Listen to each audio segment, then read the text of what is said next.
होय, मी शिवाजी बोलतोय. 350 वर्षानंतर छत्रपती शिवाजी महाराज नेमके आपल्या स्वराज्यात कसे? बरोबर आहे. तुम्ही सर्वजण मला छत्रपती शिवाजी महाराज समजत असाल. नाही, मी छत्रपती शिवाजी महाराज नाही. होय, मी छत्रपती शिवाजी महाराज नाही.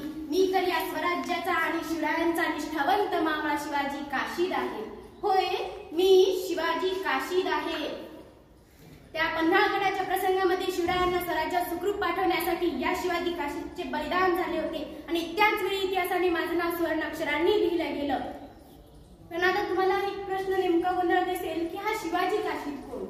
तर तुम्हाला जाणून घ्यायचं असेल हा शिवाजी काशीद कोण, तर पुन्हा आपल्याला एकदा इतिहासाचं स्मरण करावं लागेल, आठवावा लागेल. तो इसवी सन 1600 मधला काळ आठवावा लागेल. ते इसवी सन 1600 मध्ये कसा होता महाराष्ट्र, कसा होता महाराष्ट्रातला काळ, कसा होता महाराष्ट्रातला माणूस, कसा जगत होता, काय सोसत होता, काय भोगत होता इथला माणूस. इथल्या महाराष्ट्राच्या सह्याद्रीच्या दऱ्याखोऱ्यांमध्ये यवनांचं राज्य होतं.